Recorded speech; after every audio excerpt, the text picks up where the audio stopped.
Today, I thought we'd get down to the nitty-gritty of how I organize my bullet journal for productivity and creativity on a weekly basis. Hi, I'm Blythe Stevens, MFA, Bliss Catalyst using she/they pronouns, and creator of A Blythe Coach, helping multi-passionate creatives dance through their difficulties and take leaps of faith into fulfillment through coaching, yoga, and dance education. I just started this whole bullet journal adventure really seriously last year in 2021. I did use a bullet journal the whole year through and sort of developed a weekly, monthly, quarterly tracking progress based on Ryder Carroll's bullet journal method book, which is excellent and I highly recommend. And as I've been going through refining that process, and I thought I'd share what that's looking like here as we're moving from quarter 1 to quarter 2. So we're jumping right in here with my 2022 bullet journal. Back in the day, I used to use a classic Filofax, which is why I have this little Filofax ruler. Has some awesome classic little stickers on it, and I do use that as my ruler for my bullet journal when I want to draw a straight line.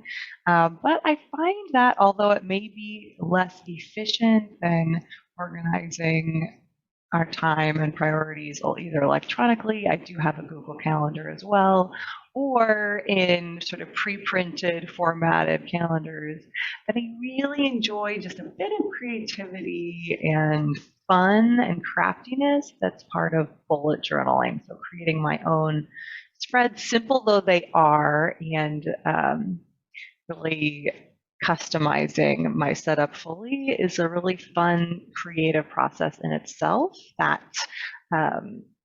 is part of feeding my and taking care of my artist child, which is a concept I was introduced to by Julia Cameron in The Artist's Way a couple of years back, and has come to inform my daily rituals since then. So I've already stamped in my days here, but I'm just going to finish that up. Here we need 9.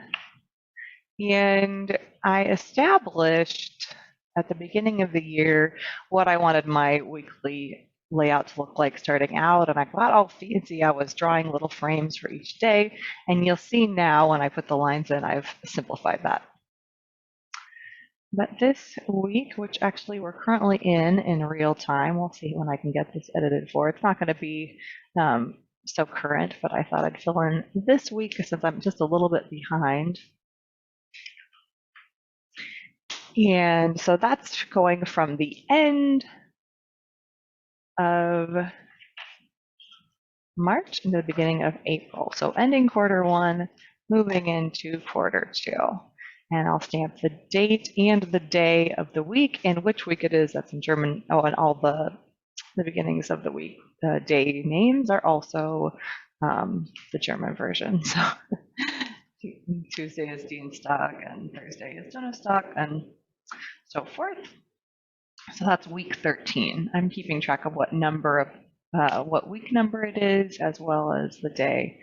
And yeah, I established that these boxes are 9 squares tall by 16 squares wide. And so I will count to the middle. I've already placed dots here. And then every 9, I'm putting a dot there. And so we can get it divided like that. So I will have chosen beforehand also a color scheme. Usually I choose one loosely for the month, and then that will apply to each week loosely, and that forms the primary decorative element. And then I might do a little bit of collaging with papers and stickers and things like that as well, or I might stay more minimalist depending on what time I have and what inspiration I have to work on that. But this week and moving into April, I'm going to do sort of a rainy pink and gray motif for this application, just to draw some nice lines. Whoop, whoop, are there on the end? And then maybe we'll get a little crafty. Here's the pink one to go across. This amount of base seems to work pretty well for the number of special events that I have on a weekly basis, planning out my classes and coaching. Of course, like I said, I do have that electronically too, but it serves as a nice review as I prepare for each day and as I look at the week as a whole. And I'm not too perfect or perfectionist. There's so many bullet journal videos out there on YouTube that are so much more beautiful, artistic, better presented. But on my channel, I just thought I'd share something real with you that is how my practice really looks. It's just a fun, creative outlet and nothing serious or perfect. And I find that it benefits me. So I hope in some way that maybe it can inspire or benefit you, if nothing else, just to check out the Ryder Carroll bullet journaling book and also the many people who this is their whole thing. Sometimes I use washi tape, a small collection. I'm going to use a little bit of that here. Something that I've been collecting more recently, and I don't want the collection to get too out of hand because I do have more of a minimalist ethic. I try to be minimalist, but this is actually a big weakness. Books and also creative supplies tend to be what I collect the most. My weaknesses of my minimalism, you could say. Yeah, that's all right. Since we're here, this is what my little washi collection looks like. Not too crazy, but I got some holiday ones, some gold ones, and silver ones. I like to make greeting cards with these sometimes when I make the time for that, not as often as I'd like, but also for bullet journaling. Kind of a fun thing, not necessary, but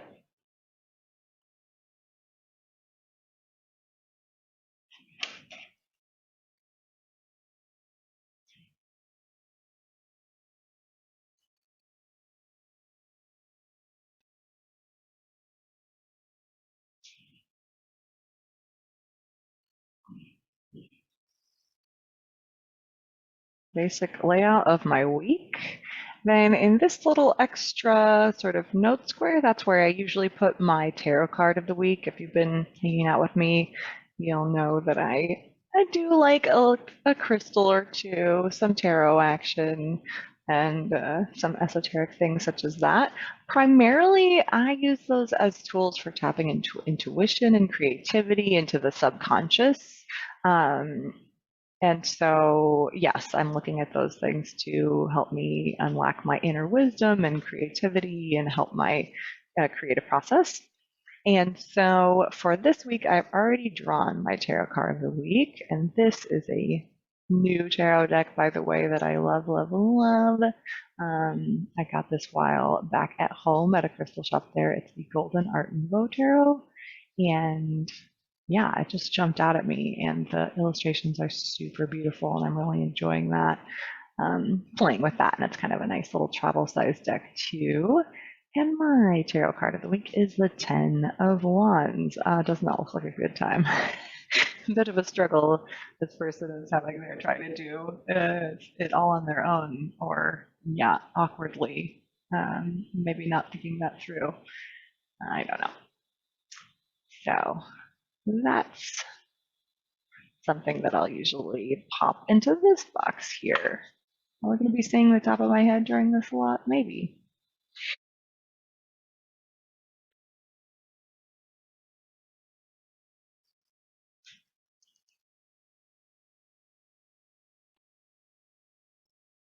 So I'll pop that in there. 10 of Wands. And I'll often write in this little box as the week goes on, or as I read up on this. Often I use Michelle T's Modern Tarot, or this interpretation too that comes with the Golden Art Nouveau tarot, and some interpretations of what that means to me or how that's showing up, associations that I might have just in my current life. And it's interesting to see just what sorts of connections I make that way intuitively. So then on this side, I'll be recording what I'm up to. So I will usually list down my planned topic for my blog and all my content, so video, podcast, and whatnot, and as well as a record of the number of classes that I'm teaching and things like my physical therapy practices and a general reflection on how the week went too. So any major events that happened, things that went well, things that I want to grow will all be recorded here on the right-hand side. And there's a color code for that. So I'll breeze through that really quickly and then fill it in over the course of the week. And like I said, sometimes there'll be some decoration here, so maybe I'll leave some space on one side or the other for that. But we can also keep it really simple and minimalist today.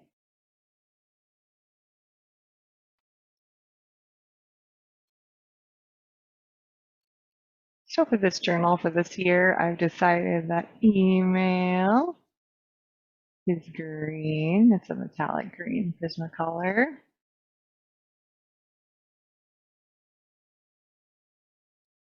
The blog is gold.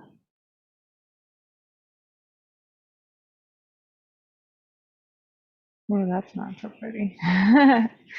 But the main thing is just to color code that. So I keep it fairly consistent from week to week. Video is copper. And then as I'm adding things up at the end of the quarter or the year, I have that as a visual reference too. A lot of these things I do also track electronically, for example, in Google spreadsheets or documents or on my Evernote, but although it seems repetitive, somehow processing this information in a analog format with pen and paper and colors is something I really enjoy and seems to sort of organize the mind and the learning and the reflection in a different way than using a digital format. So, you know, if it doesn't work for you, don't do it. But this is something that I've really found valuable to my process. And so that's why I'm sharing it. And so then here, like I said, I'll include major events, glows and grows or wins and things to think about or things to continue on to the next week.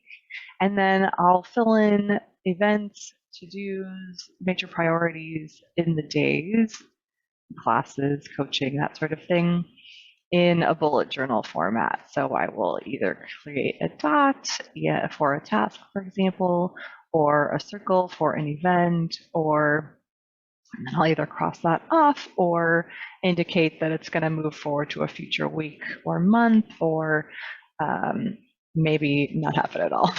Do have a key here, and that's going to show what signs I'm using for tasks and complete and incomplete, and does it go forward in time or back in time when we get to the actual bullet journal part. That's my basic weekly spread, and then that will be filled with lots of goodies.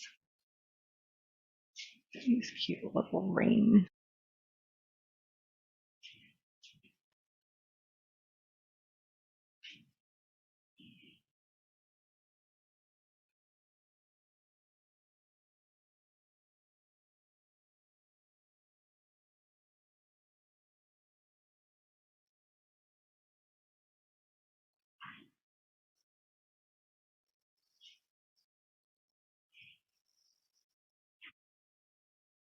I'll give you a little sneak peek of what April looks like. It's a little messy, but what my monthly spread will turn out to be is, here's a little summary of the days and dates. I do go vertically down with the number of the day as well as what day of the week it is. And then I will fill in major events, birthdays, holidays, things like that in this view as a preview of what's to come over the course of the month. And on the right side, I will list goals and priorities for the entire month and sort of an overall summary of how the month went. I've also been enjoying including things like things that I've been watching, a playlist of things that I've been listening to or reading to help remember other events that took place that month.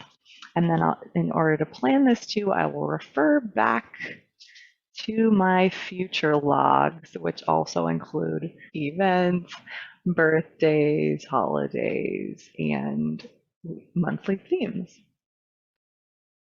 So I'm not going to show you the details of that, but you can see I've got January, February, March, April, May, June. This is the first half of the year of my future log. And then on the following pages, I have the second half of the year. I hope you enjoyed that little voyeuristic peek into my planning process. And yeah, for more, come join me on Instagram at ABlytheCoach. Until my next video, I look forward to connecting with you there. Bye.